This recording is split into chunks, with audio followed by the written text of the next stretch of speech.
Back in 2006, Whirlpool's plant in Fort Smith, Arkansas employed 4,500 workers who made refrigerators, ice makers, and trash compactors. Over the 6 years that followed, the plant slowed production and laid off most of its workers. The plant closed in 2012, leaving its last 917 employees out of work. Stories of job loss are common. Fortunately, so are stories of job creation. For example, Crunchyroll started up in 2006 as an online provider of Japanese-style anime cartoons, headquartered in San Francisco, California. By 2012, Crunchyroll had a large staff, and its website listed openings for workers in 9 different areas of work. Overall, the number of jobs created by growing industries like anime usually exceeds the number of jobs lost in declining industries like home appliance manufacturing. So why does the problem of unemployment persist? One reason is that the people who lose their jobs often don't have the skills required for the new jobs. Laid-off refrigerator makers may not know much about producing anime. Even people with the right skills spend time unemployed as they search for the right job in the right place. And in the worst of times for the economy, the number of jobs created falls short of the number lost. In this module, we'll look more closely at the types, causes, and costs of unemployment. So the key idea for this module is that high unemployment is costly to the economy. It's a bad thing. We don't like it. And so the objectives we'll focus on are to explain how we measure unemployment. Just like all of the other economic indicators we've looked at, there is a way to measure unemployment. We will explore the types of unemployment and what causes each type. We'll identify the economic costs of unemployment and then go on from there. Now, deciding whether someone is employed is easy. If the person works for pay, he or she is employed. It doesn't matter whether the work is full-time or part-time.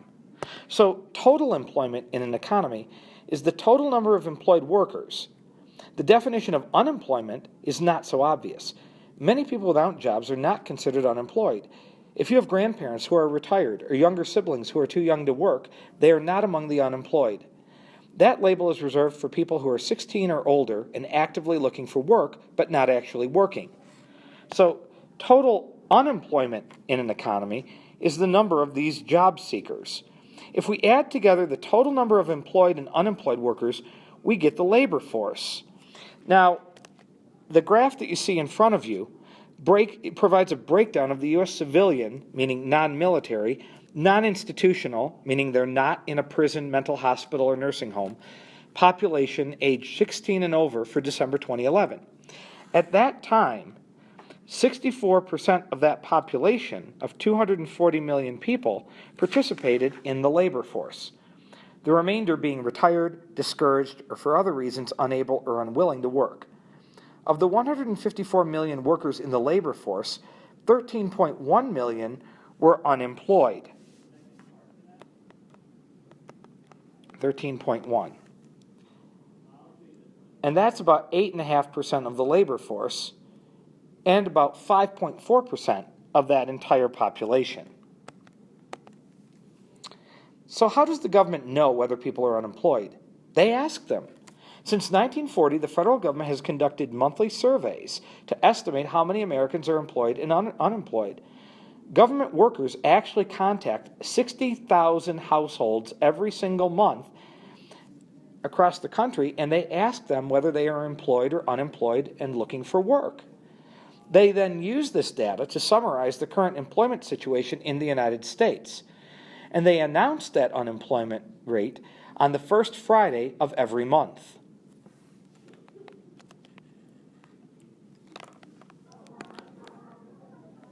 So, the unemployment rate is the most basic gauge of America's employment situation.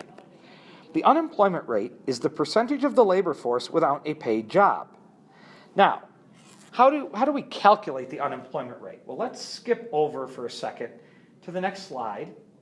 And this shows you how we calculate the unemployment rate. The first thing you do, step 1, is to divide the number of unemployed workers, and that's key, unemployed workers, by the number of workers in the labor force. So those are the two populations that we want to measure, unemployed workers and workers in the labor force.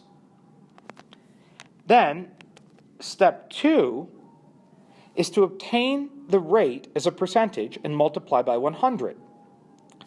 So, for example, we would calculate the unemployment rate for 2011 as follows. If the number of unemployed workers is 13.1 million, and the number of people in the labor force is 154 million, so we would divide that, 154 million. That would be multiplied times 100. And if we take 13.1 and divide it by 154, we will get a decimal, in that case, of 0.085. And we multiply that by 100, and that equals 8.5. So what that tells us is that in December of 2011, the unemployment rate in the United States was 8.5%.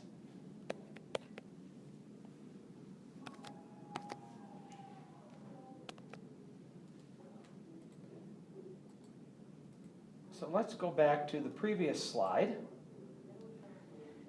and continue with our look at unemployment. Now, the official unemployment rate published by the Bureau of Labor Statistics on the first Friday of every month can be used to measure changes in the economy's performance over time, but it is not the only measure of underutilized labor. The unemployment rate leaves out workers who desire a job but have given up searching for one. To be counted as unemployed, a worker must have searched for a job in the previous 4 weeks. And when they call you and ask you if you're unemployed, they ask you if you have been looking for a job within the previous 4 weeks. People who have not have given up and stopped looking for work, and they are called discouraged workers. The unemployment rate does not count discouraged workers, even though they would like to be working. The unemployment rate also does not include what we call underemployed workers.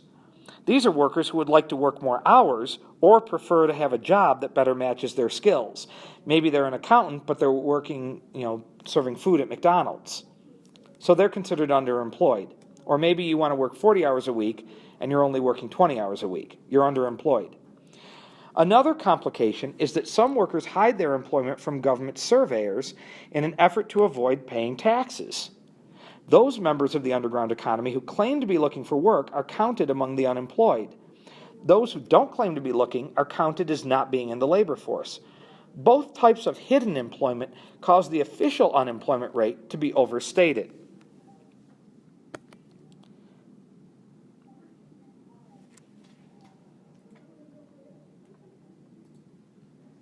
So now that we know how to calculate the unemployment rate, what causes unemployment? Well, there are actually different types of unemployment. People are unemployed for different reasons. Some types of unemployment cause extreme hardship for workers and their families and have negative repercussions on the economy. Other types of unemployment are a normal part of a healthy economy. When we lump all the unemployed together, we can lose sight of these important distinctions. So let's consider how economists classify unemployment into different types depending on its cause. The first type of unemployment is what we call frictional unemployment.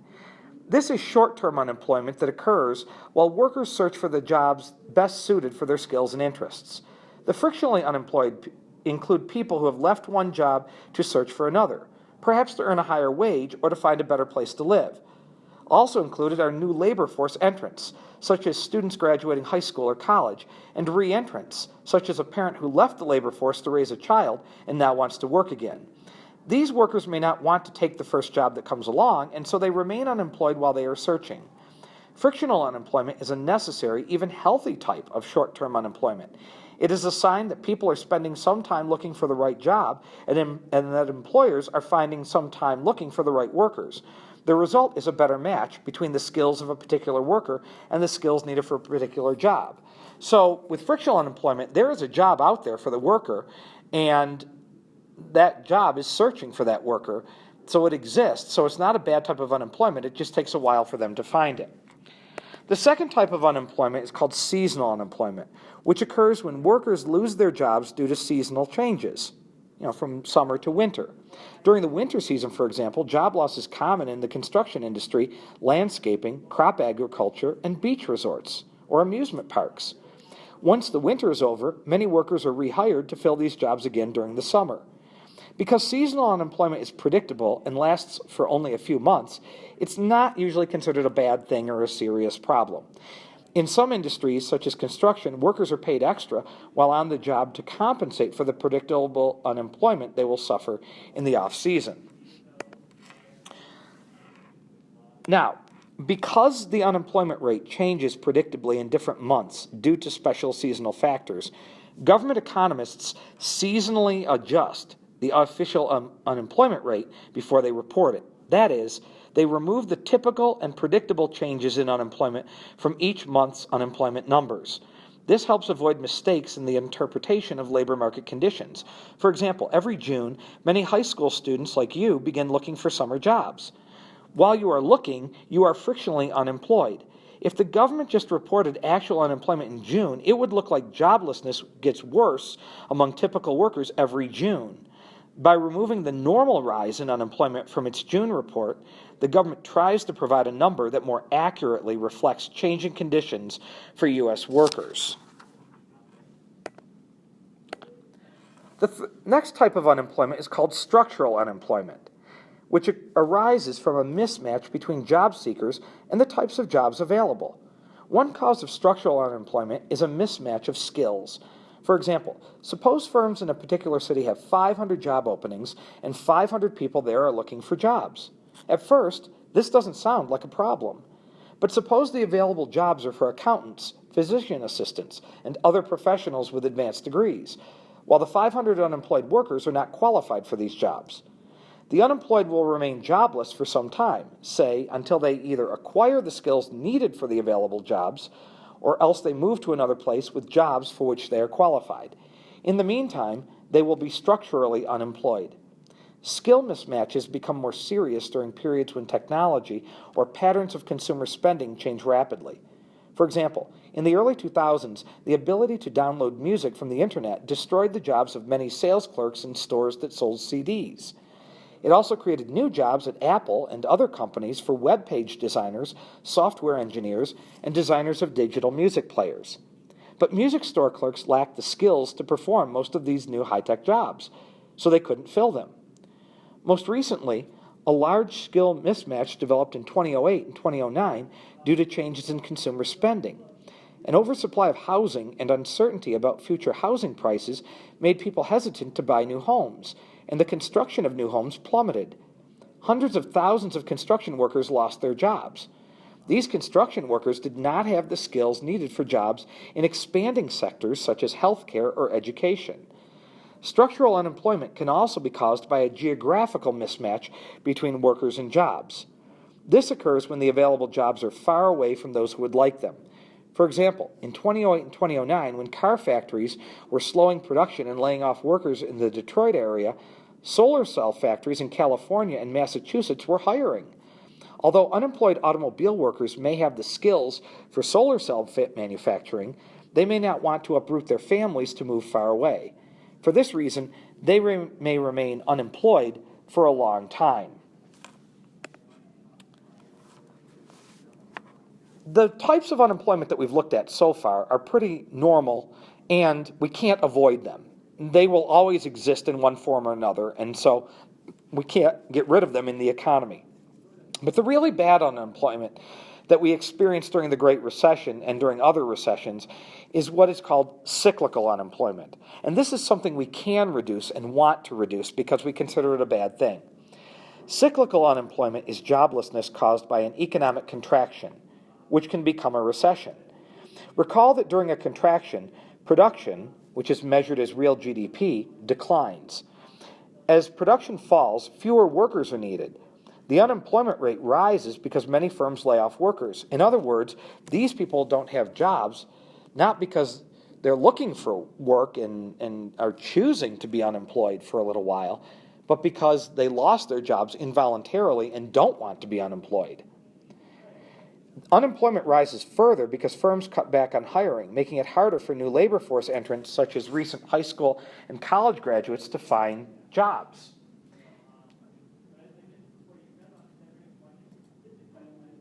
If you look at this diagram right here, it shows the unemployment rate from 1977 through 2011. The green-colored bands represent contractions. As the economy recovers from a contraction, the unemployment rate falls. Notice that after each contraction, the unemployment rate goes down at different time periods. For example, right here, after this one, it goes down here, and it goes down here, and after the Great Recession, it's falling again.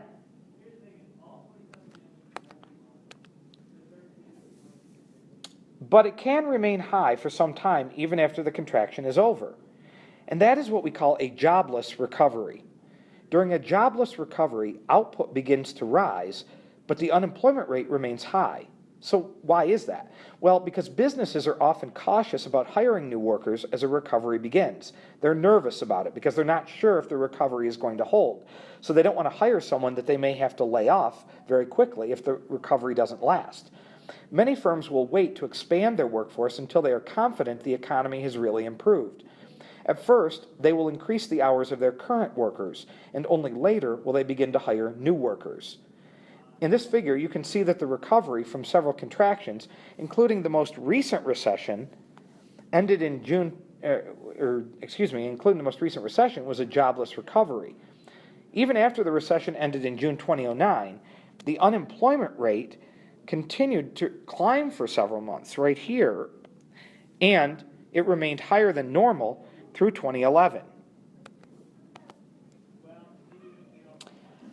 Since unemployment is costly for individuals and their families, and let me just go back here for a second before I say that.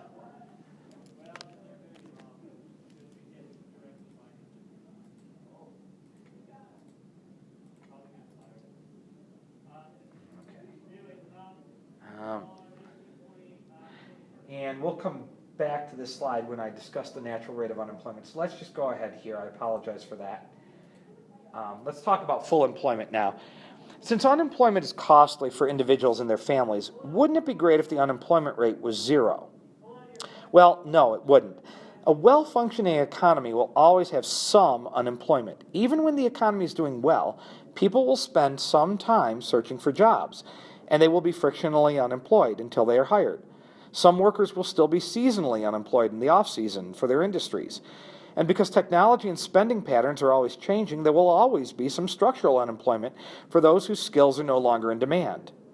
So you can see why the unemployment rate should not and could not be zero. In fact, economists describe what they call a natural rate of unemployment for a healthy economy. The natural rate of unemployment is the unemployment rate in the absence of cyclical unemployment, around which the actual unemployment rate fluctuates. Now, this achieves what we call full employment. The achievement of full employment does not mean that everyone in the labor force is employed, but that unemployment in the economy is at its natural rate. Although no one knows that exact number, most experts believe the U.S. economy has achieved full employment and thus reached the natural rate of unemployment when it's between 5 and 6% of the labor force that is unemployed.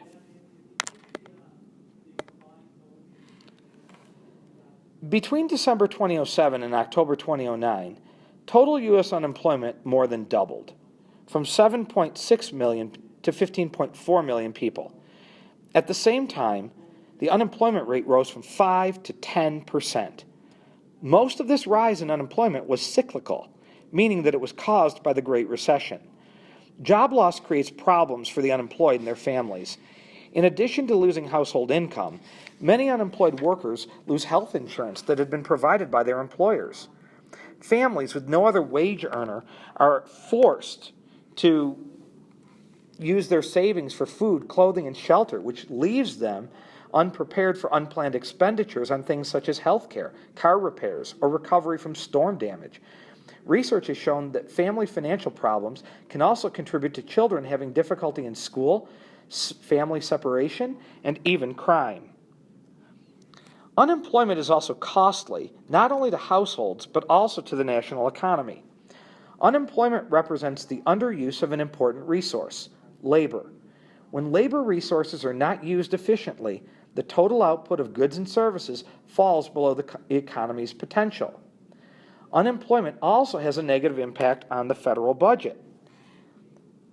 High unemployment forces the government to spend more money on social programs such as unemployment insurance and the Supplemental Nutrition Assistance Program, which helps low-income households put food on their dinner table. At the same time, the government's tax revenues fall because unemployed workers are struggling and they pay relatively little in taxes. The lower tax revenues make it especially difficult for the government to cover its higher expenditures.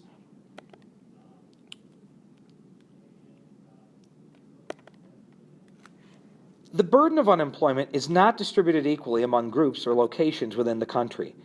Even when the unemployment rate is low, some types of workers may find it difficult to find a job. A lack of work experience, a lack of opportunity, a lack of job skills, and discrimination are among the factors that complicate the job search in some cases. This table right here shows that the unemployment rate is relatively high for two groups of people. Minorities, as blacks and Hispanics, have a very high rate, and teenagers. Notice the high rates of unemployment for teenagers and even higher rates of unemployment for minority teenagers. The unemployment rate also varies considerably from state to state. This figure shows the rates across the country in December 2011. Notice that the state of Nevada, right here, had a very high unemployment rate. It had the highest overall at 12.6%. Nevada had a severe unemployment problem because the state's economy relied heavily on jobs in the tourism, hospitality, and construction industries.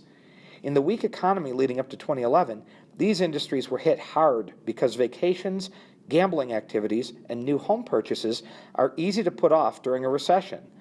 The major Las Vegas hotels and casinos laid off thousands of workers during the recent recession, and many employers stopped filling jobs vacated by retiring and departing workers. Like the federal government, the governments in states with high unemployment rates suffer declining tax revenues and may be forced to cut spending on education and other programs. We saw that happen here in Colorado, even in our schools during the Great Recession. These cuts create more layoffs and further hardship for people.